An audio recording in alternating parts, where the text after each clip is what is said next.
தேர்தல் அறிக்கை நான் கொடுக்கறது இல்லையே, தேர்தல் அறிக்கை கொடுக்கறது இல்லை. ஏன்னா ரொம்ப நாள் அவங்க அறிக்கை கொடுத்து எங்கள் முதுவை சொரிஞ்சு விட்டுக்கிட்டு இருக்காங்க. அது இல்லை, நாங்கள் ஆட்சி எப்படி நடத்துவோங்கிறது, எங்கள் ஆட்சி எப்படி இருக்கும். இப்போ நான் இல்லைன்னா நீங்கள் கூட ஆளலாம், என் பிள்ளை எடுத்து ஆளலாம். ஏன்னா அது ஒரு பைபிள், பகவத்கீதை, குரான் மாதிரி, ஒரு திருக்குறள் மாதிரி, அது ஒரு புத்தகம். அது எப்படின்னா ஒரு இது மாதிரி கல்வெட்டு மாதிரி இருக்கும். கல்வினா இப்படி கொடுக்கணும், மருத்துவம்னா இப்படி கொடுக்கணும், நீர்னா இப்படி சேமிக்கணும். ஏன்னா பண்டைய காலத்திலேருந்து என் முன்னோர்கள் எப்படி ஆட்சி நடத்தினாங்களோ அதையெல்லாம் எடுத்து, உலக நாடுகள்லாம் எப்படி ஆட்சி நடத்துதோ அதையெல்லாம் எடுத்து ஒரு இவ்வளவு பெரிய புத்தகமாக நான் வெளியிட்டிருக்கேன். பண்ணது யாரும் படிக்கல, இந்த வாட்டியும் வெளியிடுவேன். அதையும் யாரும் படிக்க மாட்டாங்க. ஆனால் படிக்கிற பழக்கம் இல்லை. அதனால படம் பார்த்து கெட்டு போன சமூகங்கிறதுனால படம் போட்டு காட்டுறேன். எப்படி போட்டு காட்டுறேன்?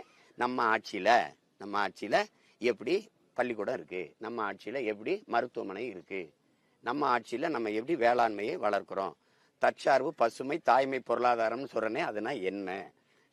இப்ப நீங்க எரிகாற்று உருளைக்கு இவர் கேட்டாரு, அவன் அடுத்த நாட்டை சாராம நாம எப்படி இதுல உற்பத்தி செஞ்சு தன்னிறைவு அடைகிறோம், அப்படி எப்படி பண்றோம் பாருங்க. இதை எந்த நாடு பண்ணுது, இந்த பாருங்க இந்த நாடு பண்ணுது, அப்படி போட்டு காட்டுறேன். சார், இந்த காரைக்குடி தொகுதியில நீங்க பிரதான பிரச்சனை நிறைய கேள்விப்பட்டிருப்பீங்க. இதுல நிறைய அமைச்சர், நிறைய பிரபல அரசியல்வாதிகள் இங்க இருந்திருக்காங்க. இந்த தொகுதிக்கு எதுவுமே பண்ணது இல்ல. அவங்க பிரபலமா இருந்தாங்க, பிரச்சனை தீர்ந்ததா? நீங்க எந்த மாதிரி சொல்யூஷன் பண்ணலாம்னு பாக்குறீங்க? நான் குறை கேட்க வரல, குறை தீர்க்க வந்திருக்கேன். அதனால எந்த மாதிரினா, நீங்க எந்த மாதிரினா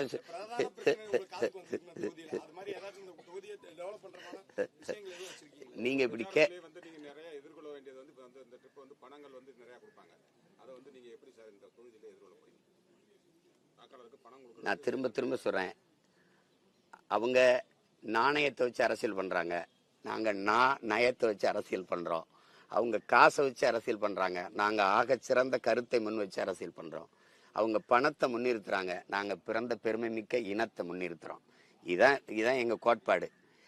எப்பவுமே மின்சாரம் இல்லாத இரவுகளில் மக்கள் மெழுகுவர்த்தியை தேடுவார்கள்ங்கிறான். அநீதியும் அக்கிரமும் பெருகிற காலத்தில் மக்கள் நல்லவர்களை தேடுவார்கள்ங்கிறான்.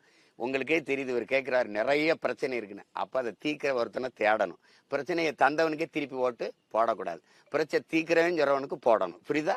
அதனால பணம்ங்கிறது கேடுகட்ட பணநாயகம். அதை வீழ்த்தி மாண்புமிக்க ஜனநாயகத்தை மறுபடியும் மலர செய்யணும்னா நாம போராடி வெல்லணும். அது நான் மட்டும் இல்ல, நீங்களும் அதுக்கு போராடணும். பணம் கொடுப்பாங்களே என்ன செய்யன்ட்டு நான் ஆட்டத்திலிருந்து விளைக்கிறட்டா? இல்ல பணம் இருக்கும் தான் அரசியல் செய்ய முடியும்னா எளிய மக்களுக்கான அதிகாரம் 8மாங்கிற கேள்விக்கு பதில் சொல்லுங்க. 8மா? ஒரு நேர்மையாளன் அரசியல் செய்ய முடியுமா? அப்ப பணம் இருந்தால் தான் அரசியல் செய்ய முடியுங்கன்னா மக்களுக்கான சேவை இங்க செத்துரும்.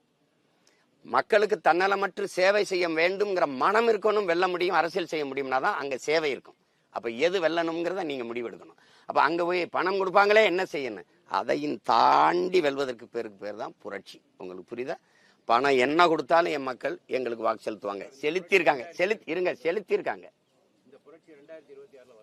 வரும். புரட்சிங்கிறது ஒரு நொடியில மக்கள் மனத்துக்குள்ள இருந்து வரணும். மண்ணில் புரட்சி வருவதற்கு முன்பு மக்களின் மனத்திலிருந்து வரணுங்கிறாங்க. பன்னெடுங்காலமா இந்த ஐயா கேட்கிற மாதிரி சைத்து இருக்கிற மக்கள் ஒரு நொடியில மாறிட்டா மாறிடும். லெலின் சொல்றான்ல, இதுவரை வாழ்ந்தது போல இனி வாழ முடியாது என்கிற நிலைமை வருமானால் மக்கள் தாங்களே புரட்சி செய்வார்கள்ங்கிறவங்க.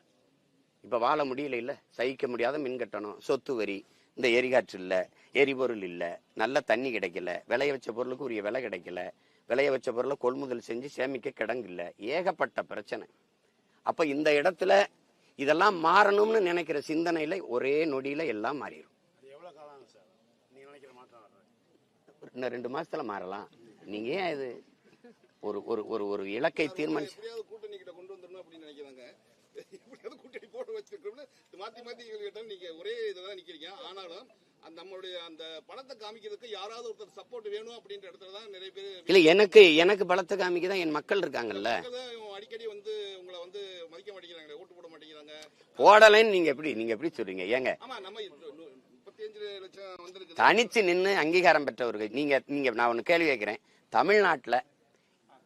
தமிழ்நாட்டுல தனிச்சு அதிக வாக்கு வச்சிருக்க ஒரு கட்சியை சொல்லுங்க.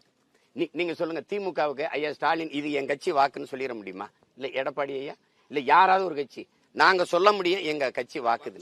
நல்லா எழுதுறத பாக்குறாங்க, மார்க்கெட்ட பாப்பாங்க. நல்லா எழுதிட்டாங்கனால மார்க் போட பார்க்க மாட்டாங்க. 36 மார்க்கெட்ல தான் பாஸ். அதெல்லாம் இல்ல. நீங்க சேகுவேரா எங்களுக்கு என்ன கற்பிக்கிறான்? சரியானது வென்றே தீருமுடாங்கிறான். கொஞ்சம் காலம் எடுக்கும், அதுக்கு நீங்க காத்திருக்கணும். ஒரு தக்காளி செடியை வச்சுட்டு வீட்டுக்கு போனவொடனே பறிக்க கூட எடுத்துட்டு வரக்கூடாது. அதுக்கு ஒரு 3 மாசம் ஆகுது. கொஞ்சம் பொறுங்க, கொஞ்சம் பொறுங்க.